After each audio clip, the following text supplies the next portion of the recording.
Bonjour à toutes et à tous, nous sommes ici au musée Enzo Ferrari à Modène, où Ferrari vient de présenter sa livrée pour la saison 2026 championnat du monde d'endurance, et nous sommes avec Antonello Coletta. Bonjour Antonello. Bonjour à vous.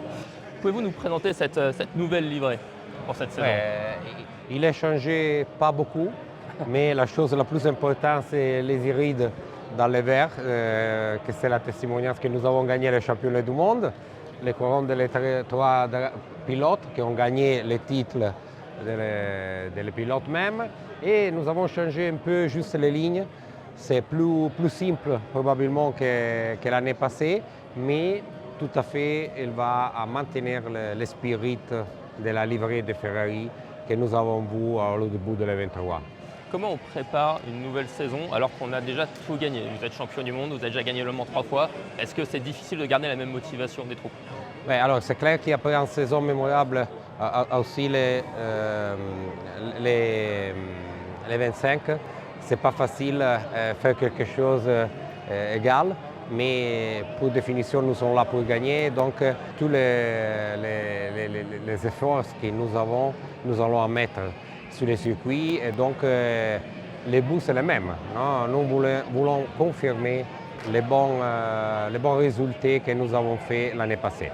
C'est clair que c'est un rêve de gagner les mêmes courses ou les mêmes championnats, mais nous partons pour gagner. Donc, je vais répéter, le but c'est là et nous allons regarder ce que nous pouvons faire, mais les efforts c'est très grand, très fort et la concentration c'est vraiment au 100%. On voit que la concurrence s'organise avec des évolutions chez différents constructeurs. Alors, ce n'est pas le cas chez vous, mais est-ce qu'on peut s'attendre dans le futur à certaines évolutions, voire à une nouvelle voiture? Alors, je pense que le 2026 sera une saison de changement parce que nous sommes retournés tout dans le tunnel de Wind dans les États-Unis. Donc, pour le LMDH était en confirmation, pour le LMH en novité. Donc, nous avons changé la map aérodynamique de toutes les voitures. Il y a un repositionnement des voitures même.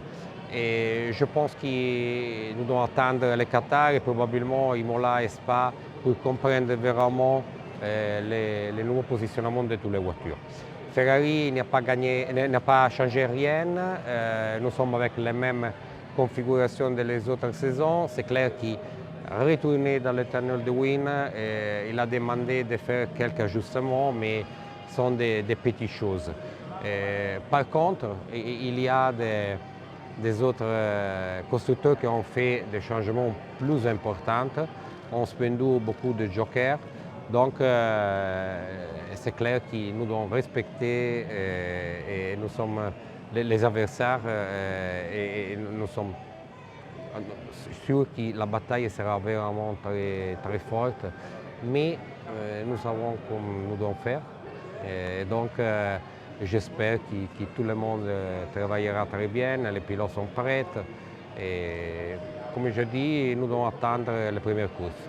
Alors, ça ne dit pas si vous estimez avoir besoin d'évolution, vous envisagez des évolutions ou une nouvelle voiture dans le futur?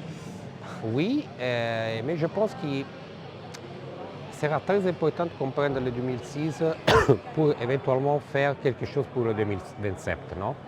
Et donc c'est là que nous devons poser l'attention. Après Antonello Coletta, nous sommes maintenant avec Antonio Giovinazzi, pilote de la Ferrari numéro 51 et champion du monde en titre. Antonio, you're defending your title this year, or you're approaching this new season? Yeah, it will be an intense year for sure. You know, we are the world champion now, running world champion. So the pressure is on us, but the good pressure, let's say. For me, I'm really motivated. We are really motivated to repeat what we did so far. You know, we have a fast car, a good team, a winner team. So yeah, nothing we can just do mistake. For the rest, I think we have everything to try to win again Le Mans, try to win again the World Championship. It will be not easy, but it's our main goal. Why you have no choice to have the number one of the car for this year? To be honest, I would like. Yes? I would like. Then, for some reason, we decided to keep the 51. You know, 51 for us is a special number. You know, it's the first number that won Le Mans after so many years. The first number that won the title after so many years. For the endurance championship, is that they won with James and Alex many championships, many races. So it's an important number for the team, and so we decided to keep. Do you prefer to win the title again or Le Mans again? Both of them. This is what we miss. We won Le Mans in 23, we won the title in 2025. It would be good to have the combination 1 year. I know you're a big cycling fan, you're riding a lot, and I see we have the rainbow stripes like in cycling. It was your idea? No, but I really love. When I saw for the first time, I felt like Pogacar now, with the rainbow T-shirt. It's nice. It's it's a signal that you are a world champion. You are the guy to beat in this season, and it's nice to have. No, you're a father since recently, since last year. Yeah. Is it change the approach of your career or not? No, it's just a better life for me. It's just when I wake up and I see my daughter, is something really nice. Nothing is like this, and it's nice to.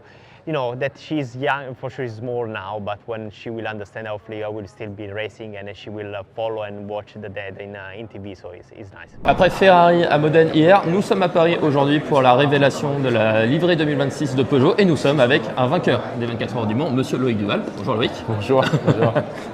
Première question, comment ça va Loïc? Ça va bien. Est-ce qu'il fait aussi beau qu'à Modène? Alors il fait plus beau qu'à Modène. Eh ben voilà. Ouais, comme quoi, il vaut mieux venir à Paris. Ah, en effet. Et justement cette livrée, qu'est-ce que tu en penses? Une belle livrée rouge, ça change de la livrée de l'année dernière? Ouais, ça change. Je pense que la dynamique est plutôt sympa de la livrée. Moi, j'aime bien les couleurs. Le blanc, noir et rouge, ça c'est quelque chose que j'aime bien.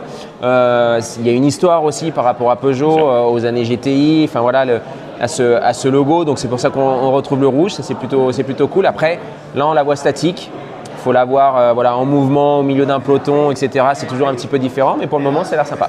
Bon, comment tu as préparé cette nouvelle saison et avec l'équipe, comment vous avez préparé cette saison 2026? Ça a été assez calme jusqu'à présent. Il y a eu quand même beaucoup de travail, je dirais, dans les bureaux. Nous, les pilotes, on a été un petit peu plus tranquilles. On va commencer à travailler vraiment sérieusement à partir de la semaine prochaine. On a hâte d'être dans la voiture et puis on a hâte aussi d'intégrer un petit peu toutes ces nouvelles personnes. Enfin, des nouveaux pilotes qui sont là. Au niveau technique, on a aussi du monde qui est présent et puis se préparer au mieux pour cette nouvelle saison en espérant qu'on ait une continuité par rapport à la fin de 2025. Un des défis cette année, ce sera peut-être les nouveaux pneus Michelin, catégorie Hypercar. Qu'est-ce que tu en penses et qu'est-ce que tu en attends? Je pense que c'est le défi principal. On va avoir des petites évolutions sur les voitures, mais pas grand-chose. Alors, il y a d'autres équipes qui ont utilisé des jokers, qui ont un peu plus de nouveautés. Mais voilà, le facteur numéro 1, ça va être les pneumatiques. Il faut voir comment on est capable de les optimiser, de les utiliser, que ce soit dans des conditions fraîches, dans des conditions chaudes, de nuit, de jour, sous la pluie. Enfin voilà, il y a quand même plein de choses qui vont être un petit peu nouvelles. Et donc il va falloir voir sur toute la saison, en fonction des tracés, on va se retrouver comment ça se comporte. Donc vous avez deux nouveaux dans l'équipe cette année avec Nick Cassidy et Théo Porcher. Alors Théo était déjà là l'année dernière, mais c'est la première saison en tant que titulaire. Ouais. Toi, en tant qu'un peu de capitaine de route, comment tu les encadres, comment tu les aides à s'intégrer dans... Alors Nick, il est sur la 93, donc lui je l'aide pas du tout à s'intégrer, il se débrouille parce que c'est la baston entre la 93. Non, Nick je le connais un petit peu du Japon en fait. Oui. Enfin, il a roulé au Japon un petit peu après moi, mais du coup on se connaît via le Japon. Vous avez changé les bonnes adresses de Tokyo par exemple? Ouais, ça c'est moi qui lui donnais les bonnes adresses parce qu'il est arrivé après, mais voilà, on se connaît un petit peu et je connais son palmarès, son travail, donc un excellent pilote. Théo, lui, en effet, il a quand même fait la dernière course avec nous. Bon, il était déjà là au niveau du développement et tout, mais il a fait la dernière course avec nous l'année dernière à Bahreïn, avec l'équipage qu'on va avoir cette année avec Malteux. Donc, on a pu commencer déjà à travailler ensemble. Ça s'est très bien passé. Donc, mais c'est sûr que voilà, c'est une saison complète.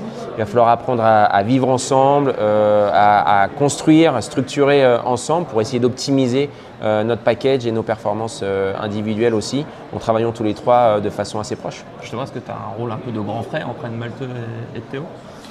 Je ne sais pas si de grand frère, mais c'est sûr que je suis dans le programme et au sein de l'équipe depuis le début, ce qui n'est pas forcément le cas des autres pilotes. Je suis un des pilotes qui a le plus d'expérience, en tout cas de l'endurance. Donc, j'ai un rôle particulier qui est le mien. Je dirais que je les accompagne au maximum. J'ai été le plus jeune quand j'étais chez Audi avec Tom Christensen et Alan McNish comme équipiers. Je sais ce qu'ils m'ont apporté. Voilà, j'essaie d'apporter les choses. Alors, il y a eu une évolution de ce qu'on fait, mais j'essaie d'apporter certaines choses, une certaine stabilité, un confort aussi pour eux, parce que quand on est jeune et qu'on vient d'avoir les premiers contrats officiels avec un constructeur, et des fois, on peut se mettre une certaine pression, alors que voilà, il n'y a pas à en avoir. Ce sont deux excellents pilotes qui sont, je suis sûr, promis à un grand avenir en endurance ou même en monoplace. Bon, pour finir, l'objectif c'est de remporter cette première victoire avec la Nofix 8 cette année. Ouais, bon, on en était vraiment pas loin l'année dernière. Je pense que s'il n'y avait pas eu ces aléas de course, on aurait pu avoir même un doublé potentiellement au Japon. Voilà, on a montré de bonnes choses. Je pense qu'au niveau opérationnel, on fait vraiment de belles choses avec l'équipe. On optimise pas mal le package qu'on a. Les pilotes font aussi du bon boulot. Il n'y a vraiment pas ou très peu d'erreurs. Donc voilà, les stratégies, on est plutôt bon aussi. Donc il faut continuer. Et puis je pense que ça va finir par venir. Merci Loïc, bonne avec saison. plaisir.